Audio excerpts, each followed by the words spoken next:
Okay? Because when things and people start getting close to us, we start getting really fucking nervous. Okay? When we haven't experienced it, when we don't know it, when, some of us get a little suspicious. What are you doing so close to me?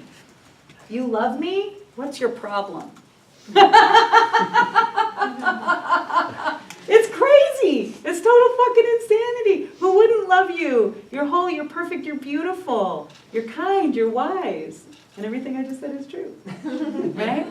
I mean, who wouldn't love you? What's not to love, right? So it's like, so what we have to do is create those openings while using our discernment to be able to take in our own nourishment and our own, to be able to receive the nutrition of our lives, the nourishment of our lives.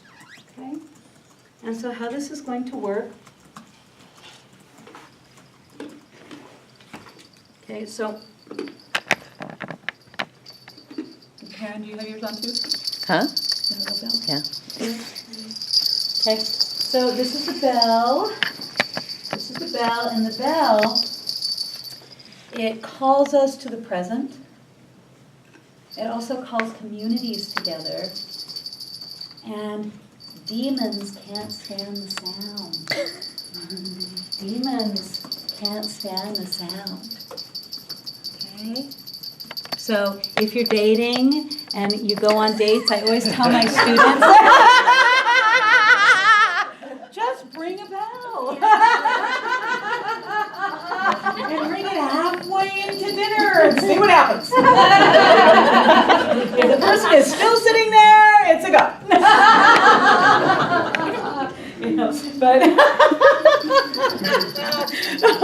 So what we know is also that we can experience a healing through the bell. Okay, so one of the things that I love is I've been teaching at Seattle U, and they have a bell. They have an incredible chapel there, and the bell goes off on the hour every hour, and it's just incredible. It's like I pause. I'll be in the middle of some really intense thing, the leadership course, and I'll just stop and pause and let the bell bring me home. And so the bell brings us home, it brings us present, it brings us current. And so we'll be working with the bell, and how this works is that you'll be laying down on the ground. Well, not on the ceiling, hopefully. I mean, that would be quite impressive. I would want to go to your class. And so you lay down with your arms up, okay? And so if your arms are up, what is so is that you have an open heart, okay? And so if you're laying down in that position, then on one side of you, you have the masculine, the good and true and beautiful of the masculine, and on the other side of you, you have the good and the true and the beautiful of the feminine, okay? So those two, and that can be like Krishna or Christ, or it can be Mother Mary, the Lady Guadalupe, or it can be Radha, the goddess Radha, or it can be an ancestor of yours, a grandmother or a grandfather of yours, a great-grandfather or a great-grandmother of yours, and they are there as trusted allies, and they will help you with the healing that you're asking for in regards to your livelihood. Okay? Now, you can also, we call this the spirit canoe because you'll be laying down in your canoe. And it's the canoe for your spirit. And when you lay down in the canoe, you'll have your guardians, the good and true and beautiful of the masculine, and the good and the true and the beautiful of the feminine on either side. And then, what animals do you like? Are there animals that have come to visit you and to spend time with you and that care for you? I had a client, and I was like, well, what do you think your power animal is? And she was like, I don't really know. I think that it might be a bear, but I'm not sure. And I was like, well, how has the bear shown up for you in your life? And she said, well, I came home one day. There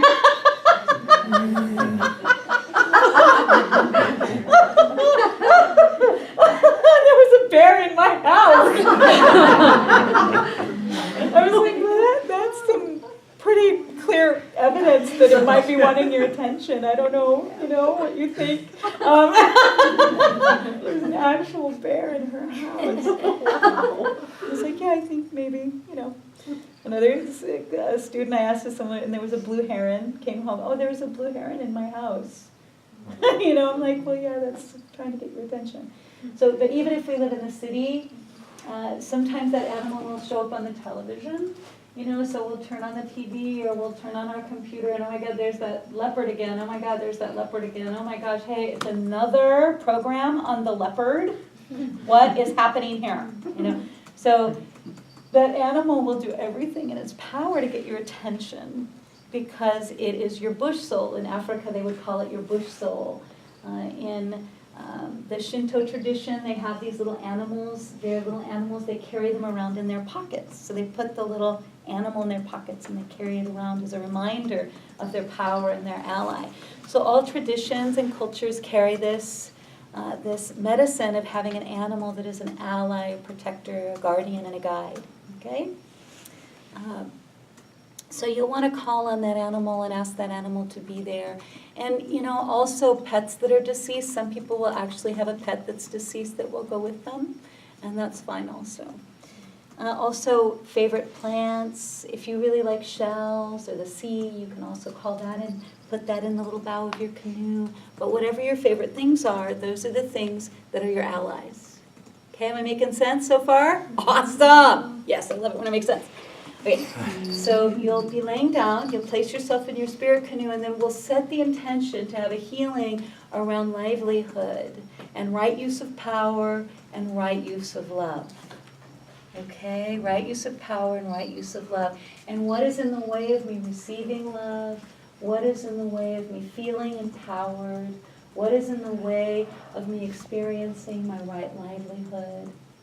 Receiving the blessings and nurturing of my right livelihood? Is there anything in the way of me giving my love or empowering others or offering my right livelihood? And asking that those things be removed. And then asking, is there any wisdom? Is there any wisdom for me about my right livelihood and coming into alignment with love and personal empowerment, and asking for any healing to happen and any wisdom to come to you. And just pay attention to whatever happens or whatever doesn't happen, like whatever happens and whatever doesn't happen. Some people see things, some people will have memories that are being released and they'll actually see images of the memory as it's being released, and just let that go. Some people have like little twitches in their legs and things, or in their arm. That just means something is releasing. Just let it go, okay? There may be thoughts that come to you, images that come to you, colors or sound. Listen, listen, listen. It takes thousands of cells to fire off one image in our brain. Thousands. Honor how hard everything in the universe is working to show you something you need to fucking know. Just a suggestion. All right, so go ahead and find a comfortable place. Just an option. And so with the cultivation of right livelihood, what we're also looking at is we're looking at practicing the cultivation of the earth. Practicing the cultivation of the growing of our food, the benefiting of our creatures on the planet. If you want to read a really important book at this time, it's called the Hopi Survival Kit. And they go through the different cycles and the seasons, and what they speak to is that it really doesn't matter what we're doing as long as we're following the cycles, and that we're planting something that we can eat, that we or someone else can eat, right? And as long as we're doing that, then the earth will be happy, the earth will be able to renew, okay? The other thing that they talk about is they talk about our spiritual progress, and that if we're able to spiritually develop, then it's all good. And as long as we have what I call an HP, a higher power, as long as we have some kind of higher power, someone invisible who is greater than us, or maybe visible that is greater than us, because for me, I think if I'm the greatest thing around, oh dear, we're in deep shit. Really fucking, it's not good. If I'm the great, we're not the greatest thing. There's all of these really great things, and we're not Hunkashala, we're not creator, we're not Buddha, we're not, we work toward those things. We want to have a diamond consciousness, we want to have a diamond mind, we want to have a Buddha consciousness, we want to have, that enlightened consciousness, but that's the journey, is to remember our divinity, remember our light. And so during this time, the most important thing is to develop and to cultivate our own capacity to empower ourselves and to empower others, to give our love and to receive that love through the work and the service that we're doing in a way that's for the highest good of all, to the best of our ability. None of us are going to do it perfectly. We're going to make mistakes all the time. I try to make at least 2 every day and not correct them. It's, because we're all just trying so hard to not make a mistake, when really what we need to do is make the mistakes, acknowledge the mistakes, and then learn from them and try to do something different, right? Because we're human beings, we're people, learning how to carry these spirits into a better world for all. Okay? So just to close, if I have a closing poem also to read, but if we could, I have enough material for the weekend. I always do. All right. So if we could start here and just say your name and 2 words to anchor your work from tonight. Char, deep gratitude. On this day, I will strive to see the peace that is everywhere and access the abundance of beauty and joy that lie in every moment. It is eternal now that I am after. I will strive to set aside everything I have learned and presumed to know in order to allow new knowledge and new experiences to flood my being. I will strive to be a magnet for powerful, positive, and miraculous truths, images, words, and music. I will do everything for real. We have commentary happening on that from in stereo.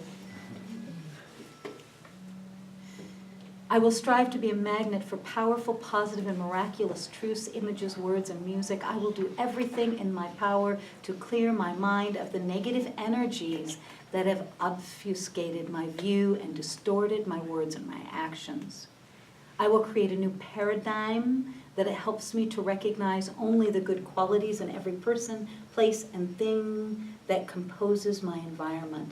I will raise my energy and my light to the highest frequencies of love, generosity, charity, compassion, forgiveness, and truth. I will fill my head with constructive thoughts and images that will help me to further my individual growth so I can illuminate and inspire the lives of others. I will learn something new on this day and discover a place I have never before encountered. This is a kindness meditation by Julie Henderson. It is an excerpt from Julie Henderson's kindness meditation. Great and beautiful mystery, creator, creatrix, the all that is, the great and beautiful mystery of the divinity. We welcome you, and we ask that you will carry us, and we place each of our lives in your oh so capable hands, and we ask you, great mystery, to assist us at this time, that we may have a deep tenderness and care, concern, love and joy, insight, beauty, steadfastness, so we may empower ourselves to delight in the richness of what we were put here to create. We welcome you, mystery. Guide us, heal us, show us. We are listening. Aho. Amen. Beautifully done, you guys. Thank you. Thank you very much. Beautiful. So exciting.